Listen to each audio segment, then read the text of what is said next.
আসসালামু আলাইকুম। আশা করি প্রিয় শিক্ষার্থীরা সকলেই ভালো আছেন। তো আমাদের তড়িৎবিদ্যা চৌম্বকত্বের যে কোর্স চলছিল সেটা যেমন সাবজেক্ট কিন্তু চিরায়ত বলবিদ্যা ক্রিটিক্যাল। ঠিক আছে, এটার মেইন কথা হচ্ছে এটার এই যে প্রশ্নগুলো যে বোঝা বা ক্যালকুলেশনটা বোঝা হচ্ছে মেইন কথা। বা তড়িৎবিদ্যাতে অনেক কিছু বোঝার রয়েছে। তো আমরা আজকে যে প্রশ্নটা ব্যাখ্যা করব সেটা হচ্ছে যে এই যে আমাদের ডিএলএমএর নীতি প্রতিষ্ঠা বা বিবৃতি। প্রশ্নটা যদি আরেকভাবে আসে পড়ে সেটাতে কল্পিত কাজের নীতি ব্যাখ্যা করো, কল্পিত কাজের নীতি ব্যাখ্যা করো এবং পাশাপাশি কি এই নীতির সাথে ডিএলএমএর নীতি প্রতিষ্ঠা করো। তো তোমরা চাইলে এই সেম জিনিসটা ডিএলএমএর নীতি বিবৃতিও ব্যাখ্যা করো, এটা তো তোমরা ইউজ করতে পারবা। ঠিক আছে, তো আমরা এই যে কল্পিত কাজের নীতি ব্যাখ্যা করা বা এই নীতির সাহায্যে ডিএলএমএর নীতি প্রতিষ্ঠা করে এটা আমরা শেখার চেষ্টা করি। তো প্রথমতই আমাদের ডিএলএমএর নীতিটা কি এটা জানা জরুরি, রাইট? তো ডিএলএমএর নীতিটা হচ্ছে যে কতগুলো বস্তু কণার সমন্বয়ে গঠিত, কি কতগুলো বস্তু কণার সমন্বয়ে গঠিত কতগুলো বস্তু কণার সমন্বয়ে গঠিত কোনো ব্যবস্থার উপর প্রযুক্ত বল ও বিপরীত কার্যকরী বল কর্তৃক কাজের পরিমাণ শূন্য, এটাকে বলা হচ্ছে আমাদের ডিএলএমএর নীতি। তবে এখানে যদি আমরা একটু ভালোভাবে চিন্তা করতে চাই যে একটা যান্ত্রিক সিস্টেম কল্পনা করি, যে সিস্টেমের ভিতরে আমাদের সিস্টেম বা সেট কল্পনা যেখানে অনেক অনেক অনেক অনেক কোণা রয়েছে, সেই কোণাগুলার উপর বাহ্যিক বল, বাইরে থেকে বল, অভ্যন্তরীণ বল এবং এখানে যে এখানে যে হচ্ছে বাধার বল ক্রিয়া করছে, বাধার বল যে একটা ক্রিয়া করছে আর সেটার আর জন্য যে এই সিস্টেমটাকে বিশ্লেষণ করার জন্য আমাদের যে নীতিটা ব্যবহার করি সেটা হচ্ছে কি ডিএলএমএর নীতি। তাহলে ডিএলএমএর নীতিটা আমাদের কি দাঁড়াচ্ছে, আমরা যদি মনে চিন্তা করার ট্রাই করি যে একটা আমাদের যান্ত্রিক সিস্টেম বা সেট যদি কল্পনা করি, এখানে যে অনেকগুলো কোণা থাকে, এই কোণাগুলোর উপরে বাহ্যিক বল, অভ্যন্তরীণ বল এবং যে বলটা বাধা বল ক্রিয়া করছে সেই বলটার জন্য আমাদের এই সিস্টেমকে বিশ্লেষণ করার জন্য যে আমরা নীতিটা ব্যবহার করি তাকে আমরা ডিএলএমএর নীতি বলছি। ওকে, তো এই ডিএলএমএর নীতিটাকে আমরা এভাবে মনে রাখতে পারি, কতগুলো বস্তু কণার সমন্বয়ে গঠিত কোনো ব্যবস্থার উপর প্রযুক্ত বল এবং বিপরীত কার্যকরী বল কর্তৃক কাজের পরিমাণ শূন্য। প্রযুক্ত বল এবং বিপরীত কার্যকরী বল কর্তৃক কাজের পরিমাণ শূন্য। ওকে, ফাইন। তো গাণিতিক রূপটা কীরকম? গাণিতিক রূপটা বিভিন্নভাবে দেওয়া আছে। তো আমরা গাণিতিক রূপটা এভাবে লিখতে পারি, অথবা একবারে আমরা এই যে এখানে লিখছি এটা এই স্টেপটাও লিখতে পারি। তো গাণিতিক রূপটা আমরা চাইলে এভাবে লিখতে পারি যে summation i f I vector, এখানে ভেক্টর চিহ্ন মাস্ট বি দিতে হবে, minus p i dot vector into del r vector equal 0। তো এখানে আমাদের এফ আইটা হচ্ছে কোনো ওপর যে বলটা প্রয়োগ করতেছি সেই বল, এরপরে ডেল আর আই হচ্ছে আমাদের হচ্ছে অলিক সরণ, যে সরণের কাজটা আমাদের এখানে শূন্য হবে। ঠিক আছে, কাজের পরিমাণটা যে সরণ যে কাজের পরিমাণটা যে শূন্য শূন্য হবে, সেই আমাদের যে অলিক সরণ সেটা হচ্ছে আমাদের এই অলিক সরণের কাজের পরিমাণটা আমাদের শূন্য হবে। ঠিক আছে, আর যদি আমরা একটু চিন্তা, তো আমরা তাহলে গাণিতিক রূপটা দেখলাম। ঠিক আছে,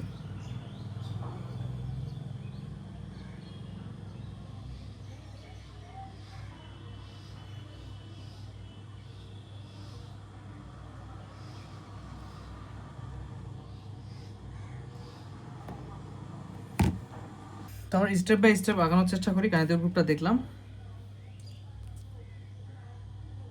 আমরা যে একটা বিপরীত কার্যকরী বল কথা বলছিলাম সেটা হচ্ছে পিআই, বিপরীত কার্যকরী বল। ঠিক আছে, আচ্ছা, তো প্রমাণে আসি। ধরি সিস্টেমটি ভারসাম্য অবস্থায় আছে, যে সিস্টেমটা সেটা ভারসাম্য অবস্থায় আছে, প্রত্যেক কোণার উপর মোট বল কী হবে, মোট বলটা যেটা পুরো বলটার ভ্যালুটা 0 হবে। এই বল কর্তৃক ক্ষুদ্র কাল্পনিক সরণ, এই যে কাল্পনিক যে সরণ বা আমরা যেটা বলতেছি সরণের কথা, সেই সরণটা ডেল আর আই ভেক্টরের জন্য আর ভেক্টরের জন্য কৃত কাজটা হবে কি, তখন আমাদের f I vector dot del r vector equal 0। তো আমরা হচ্ছে কৃত কাজ ইকুয়াল কি জানি, ডব্লিউ ইকুয়াল এফ এস। তো এখানে হচ্ছে আমাদের সরণটা হচ্ছে ডেল্টা আর আই ভেক্টর। ঠিক আছে, সো আমাদের এখানে এই যে কৃত কাজ ইকুয়াল আমরা f vector dot f I vector dot del r vector লিখতে পারছি, আর ভেক্টর আই। ঠিক আছে, এখানে কিন্তু তোমরা দেখো এটা কিন্তু এখানেও আই ভেক্টর আই হবে, এখানে আই আইতম কোণার জন্য কোণাগুলোকে আমরা আইতম কোণা চিন্তা করছি, আর উপরে অবশ্যই ভেক্টর চিহ্ন দেবে, এখানে ডট হবে। ঠিক আছে, বই হয়তো বা বোল্ড করে দেওয়া থাকতে পারে। তো এখন এর জন্য কৃতকাজ পেলাম, কিন্তু মোট বলটা কি? মোট বলটা হচ্ছে আমাদের এখানে আমাদের মোট বলের ক্ষেত্রে যে বলটা আমাদের বাহ্যিক বল এবং যেটা অভ্যন্তরীণ বল রয়েছে, দুইটা বলের যোগফল। ঠিক আছে, দুইটা বলের যোগফলকে আমরা কি বলছি, আমরা এখানে মোট বল বলতেছি। তাহলে আমাদের একটা কি হচ্ছে বাহ্যিক বল, একটা হচ্ছে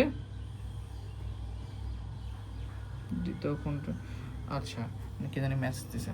তাহলে কি আমাদের যে ভিতরের বল এবং বাইরের বল রয়েছে দুটার যোগফলটাকে আমরা বলতেছি আমাদের যে মোট বল সেটাকে। এটাকে আমরা আরেকটু ভাবে বোঝাতে পারি যে এই বলটা হচ্ছে আমাদের প্রযুক্ত বল, ঠিক আছে। তো একটা সিস্টেমের ভিতরে কোণা রয়েছে, এই কোণাদের মধ্যে ভিতরে যে বলটা কন্টিনিউ রয়েছে সেটা হচ্ছে প্রযুক্ত বল। এই সুপার স্ক্রিপ্ট আলফা, বুঝছো, এটা এটা অনেকে অনেক কিছু ইউজ করে এখানে, তো আমরা চাইলে সুপার স্ক্রিপ্ট আলফা ইউজ করেছি। আর এর বাইরে থেকে যে বলগুলো আছে সেই বলগুলো হচ্ছে অবরোধজনিত বল বা বাধ্যবাধকতা বল বলতে পারি আমরা, সেটাকে আমরা এফআই ভেক্টর দ্বারা প্রকাশ করতেছি। তো এই দুইটা বল এর যোগফলটাই হচ্ছে এই পুরা সিস্টেমের বল। এবং এফআই ইকুয়াল আমরা এখানে আমরা এখন যদি এফআই এর ভ্যালুটা বসাই দিই, ঠিক আছে, অর্থাৎ যদি আমরা এখন এই এফআই ভেক্টরের বলটা যদি আমরা এখানে বসাই দিই, কোথায়, এই যে এখানে তোমরা লিখতে পারো যে অর্থাৎ,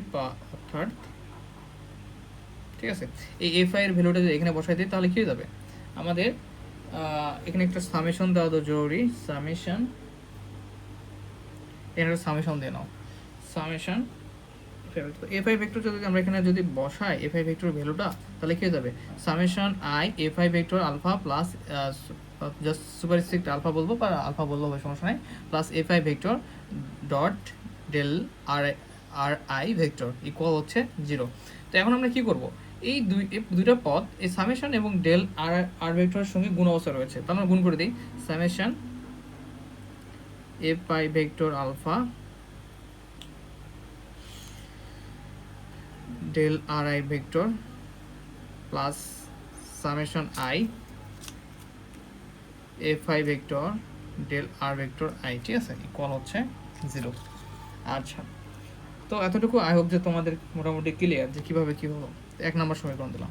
তো দেখো প্রথমত আমাদের এই যে সংজ্ঞাটা লিখলাম, গাণিতিক রূপটা দেখলাম, এরপরে আমরা জাস্ট হচ্ছে এটা লিখতে পারি, এটাই করে, এটা মোট বল আমরা লিখতে পারি অভ্যন্তরীণ বাধ্যগত বল বা অপরজনিত বল প্লাস হচ্ছে অভ্যন্তরীণ যে বল রয়েছে সেটা ইকুয়াল হচ্ছে মোট বল।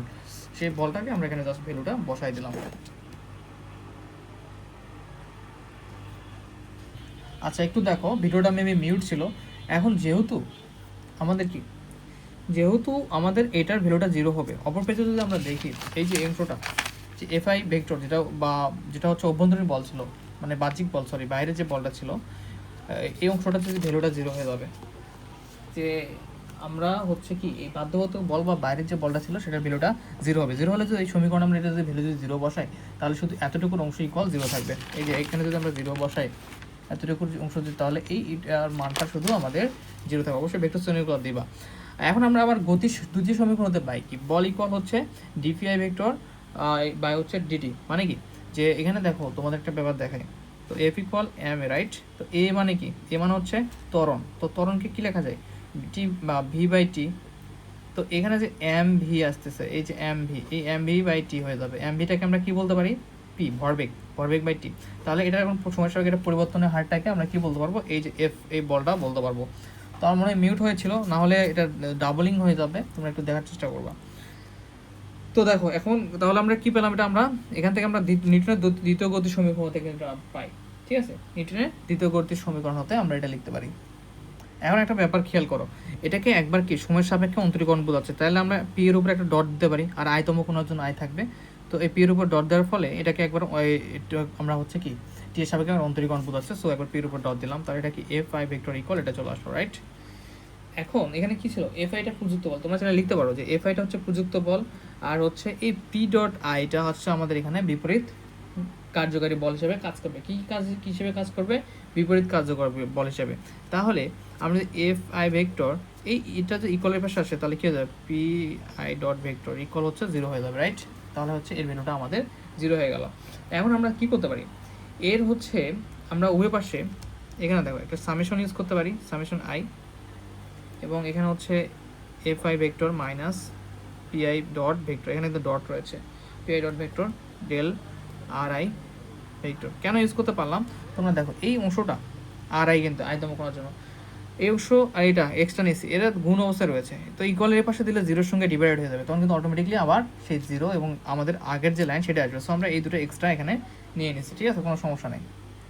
এখন এখানে আমাদের যে ব্যাপারটা ঘটবে যে এটার ভ্যালু জিরো, তো আবার আবার আমরা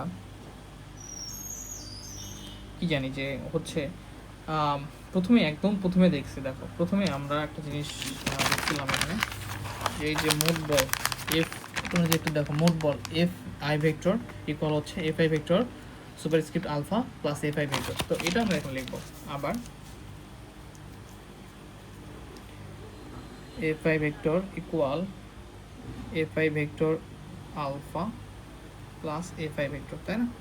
এটা আমরা দেখেছিলাম। তো এখন এখানে আমরা যে কাজটা করবো এখন, ঠিক আছে, এখানে দেখো আমরা যখন এফ আই ভেক্টর যখন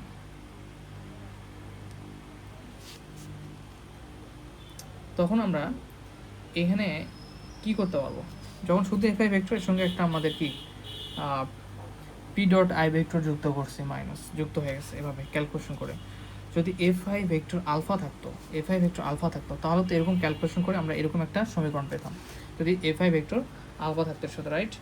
তো তাহলে এখন আমরা এই সমীকরণে আমরা কি করব, এই সমীকরণটাতে আমরা এর ভ্যালুগুলো বসানোর ট্রাই করব। এখন আমরা এই ভ্যালুটাকে দুইভাবে কাজ করতে পারি, ঠিক আছে? তো আমরা এক্সট্রা করে এই ভ্যালুগুলো বসাই দিতে পারি, অথবা এই ভ্যালুটাকে আমরা এই সমীকরণে বসাই দিতে পারি। আমরা আগে কোনো যদি সমীকরণ নাম্বার দিয়ে থাকি, এটাকে আমরা 2 নম্বর সমীকরণ দিতে পারি, যে 2 নং সমীকরণে এফ এর ভ্যালুটা বসিয়ে পাই লিখতে পারি, ঠিক আছে? এখানে আমাদের প্রযুক্ত বল আর হচ্ছে কি, এটাকে কি বলতেছি আমরা, প্রযুক্ত বল, এটাকে বলছি আমাদের যে অবরোধজনিত বল বা বাধ্যবাধকতা বল। তো এই ভ্যালুটা দেখো এখানে বসাই দেবো। তাহলে 2 নং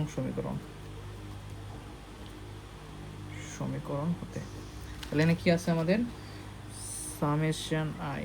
সামেশন আই এফ আই ভেক্টরের যে ভ্যালুটা সেটা বসাই দেই, কি এখানে f vector i alpha minus p dot i vector, এরপর কি, হ্যাঁ এটা সরি এটা ভ্যালুটা তো প্লাস এফ আই, সরি আমি একটু মিস্টেক করে ফেলছি, এই এফ আই ভেক্টরে আমাদের এই ভ্যালুটা বসাবো, তাহলে এফ আই ভেক্টর, ঠিক আছে? এরপর কি এখানে আছে minus p i dot vector, ঠিক আছে? জাস্ট হচ্ছে এই ভ্যালুটা আমরা এফ আই ভেক্টরে এখানে বসাই দিলাম। এরপরে কি আছে এখানে, into del R I vector, ঠিক আছে, ইকুয়াল হচ্ছে 0। এই তো এখন আমরা কি করব, এটা আমরা হচ্ছে কি করতে পারি, এটাকে যদি একটা অংশ চিন্তা করি, এই যে f I vector alpha superscript alpha আর মাইনাস পি আই ভেক্টর একটা আলফা, এটাকে একটা অংশ চিন্তা করতে পারি আমরা, এবং এটাকে আলাদা একটা অংশ চিন্তা করতে পারি এইভাবে, যে summation i f I vector alpha minus p i vector, ঠিক আছে? এই ডেল্টা আর আই ভেক্টর দুটোর সঙ্গে গুণ অবস্থায় রয়েছে এরকম দিলাম, আরেকটা দিলাম এই সামেশন এই এফ আই এর সঙ্গে গুণ অবস্থায় রয়েছে সামেশন আই, এখানে হবে হচ্ছে আমাদের f I vector dot delta r I vector. Okay fine, তো এই হচ্ছে আমাদের কাহিনী। এখন আমরা চাইলে এটাকে কি করে দেবো, ইকুয়াল 0, ঠিক আছে, ইকুয়াল 0 লিখতে পারি। তো এতটুকু শেষ আমাদের ভ্যালু বসানো। এখন সিস্টেমের জন্য অবরোধজনিত বা বাধাজনিত যে কাল্পনিক কাজ শূন্য ধরলে, ঠিক আছে, বাধাজনিত এই যে আমাদের কাল্পনিক যে কাজ ধরছিলাম, এটাকে যদি আমরা 0 ধরি, এবং 0 চিন্তা করি, যে এই এফ আই এই বলটা কাল্পনিক বল আর হচ্ছে এই স্মরণটা মিলে হচ্ছে কি হচ্ছে আমাদের কাজ হচ্ছে, তো এই কাজটাকে আমরা কাজটাকে যদি 0 ধরি তাহলে কি শুধু এতটুকু ইকুয়াল 0 থাকবে, আর এটাই আমাদের তখন যেহেতু সমীকরণে যখন আর অপরিজনিত যদি কোনো রাশি না থাকে, সেক্ষেত্রে আমরা কি করব, এই যে আমাদের যে সুপারস্ক্রিপ্ট আলফা ছিল এটাকে যদি আমরা উপেক্ষা করি, সেক্ষেত্রে আমরা কি পাবো, আমরা হচ্ছে আমাদের যে অ্যালামবার্টের সূত্রের গাণিতিক রূপ সেটা পাবো। তাহলে কি হচ্ছে আমাদের এখানে কাল্পনিকের জন্য আমাদের এই অপরিজনিত আমাদের যে কাজ রয়েছে, কাল্পনিক যে কাজ রয়েছে এটা আমাদের 0 হয়ে যাবে, ঠিক আছে, সিস্টেমের ফলে শুধু আমাদের এটুকু থাকবে। আর পরবর্তীতে আমাদের এই সুপার আলফা যে রয়েছে এটাকে আমরা কি করব, ইগনোর করব, তাহলে আমাদের মেইন পার্টটা পেয়ে যাবো। ওকে ফাইন, তাহলে আমরা এখন দেখার চেষ্টা করি। তাহলে সিস্টেমের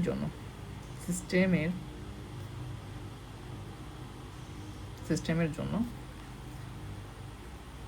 অবরোধ জনিত কাল্পনিক কাজ শূন্য ধরলে সামেশন আই, ওই যে অংশটা যদি আমরা শূন্য ধরি তাহলে কি হবে summation i f I vector alpha minus p i, i তোমার কোনো লিখতে হবে, ডট হচ্ছে এখানে কি vector dot del R I vector equal হচ্ছে 0। ওটা যদি আমরা কাল্পনিক যে অপরিজনিত কাল্পনিক যে কাজটা যদি শূন্য ধরি সেক্ষেত্রে, আর যেহেতু অপরিজনিত আর কোনো এখানে কোনো রাশি নেই, অপরিজনিত রাশিটা থাকলে আমাদের কি আমরা অ্যালামবার্টের সূত্রটা পাবো না। যেহেতু এখন এখানে বাধ্যবাধকতা বলার জন্য আমাদের যে অলিক কাজটা বা কাল্পনিক কাজটা শূন্য হয়ে গেছে, সেক্ষেত্রে আমরা কি লিখতে পারি, আমরা এখন লিখতে পারি যে আমরা আবার ওই যে আমাদের লিখতে পারি যে এখানে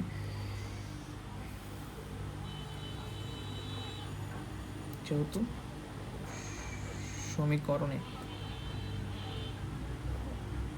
অবরোধ জনিত বলের আর কোনো রাশি নাই, তাই এই যে আলফাটা রয়েছে এই আলফাকে উপেক্ষা করে পাই কি পাবো তাহলে আমরা, অতএব summation i f I vector minus p i vector delta r I vector equal হচ্ছে 0। এটাকে আমরা বলবো যে আমাদের দা এলেম্বার্টের নীতি, ঠিক আছে, এটি দা এলেম্বার্টের নীতি তোমরা লিখবা যে এটি, অতএব এটি দা এলেম্বার্টের নীতি, ঠিক আছে, তাহলে আমাদের এটা প্রুফ হয়ে যাবে। তো এখানে প্রমাণিত লিখে দেবে, এটি এলেম্বার্টের নীতি প্রমাণিত। তো তোমরা স্টেপ বাই স্টেপ চিন্তা করার চেষ্টা করবা। দেখো আমি প্রথম থেকে দেখাই দিই যে প্রথমত আমরা এলেম্বার্টের নীতিটা কি, যে ব্যবস্থার উপর প্রযুক্ত বল এবং বিপরীত যে কার্যগত বল, প্রযুক্ত বল বিপরীত কার্যগত বল আমাদের এবং কর্তৃক কাজের পরিমাণটা শূন্য হয়ে যাবে। তো প্রথমে লিখলাম এটা, তারপরে আমাদের গাণিতিক রূপটা দেখলাম, এরপরে আমরা কি ধীরে ধীরে আমাদের ব্যাখ্যামূলক অংশটা এটুকু যে কাজের পরিমাণটা 0, কিন্তু কাজের পরিমাণটা 0 হবে, মোট বলটা নিব যে অভ্যন্তরীণ এবং হচ্ছে বাহ্যিক যে বল দুইটার যোগফল, ঠিক আছে। তো এখানে আমাদের এই যে অর্থাৎ আমরা কি করব এখন, এই মানটা হচ্ছে এখানে বসাই দেবো এফ আই ভেক্টরে, তারপর আমরা এরকম একটা সমীকরণ চলে আসবে, এটা গুণ করে দেব। এরপরে আমাদের যে কাল্পনিক কাজের যে স্মরণের অংশটা 0 হয়ে যায়, সো 0 আমরা এটা লিখে দেবো যে আমাদের কি বাধ্যগত বলে দেন মোট কাজটা, এটা কাল্পনিক কাজ বা বাধ্য বাইরের কাজ হওয়ার ফলে এটা 0 হয়ে যাবে। এরপর তাহলে এটা আমার ইকুয়াল 0 থাকবে, গতি সমীকরণ হতে পাই এটা। তো এখানে আমরা যেটা পাবো গতি সমীকরণ, এখানে জাস্ট আমরা কি করবো, এই যে এফ আই ভেক্টরের ভ্যালুটা আমরা যে পিছনে ওটা বসাই দেবো, বসাই দিয়ে গুণ করে দেওয়ার ফলে আমাদের কাহিনী শেষ হয়ে যাবে, ঠিক আছে। এখন যে কাল্পনিক যে কাজের অংশটা ওটা আবার যদি শূন্য ধরি আমরা, যেটা আমরা এই যে এখানে দেখেছিলাম যে কাল্পনিক অংশের কাজের ভ্যালুটা 0, সো আমাদের ধরেছিলাম এখানেও 0 হয়ে যাবে। 0 হওয়ার ফলে আমাদের যে এলেম্বার্টের নীতি সেটা পেয়ে যাবো। ধন্যবাদ, আসসালামু আলাইকুম।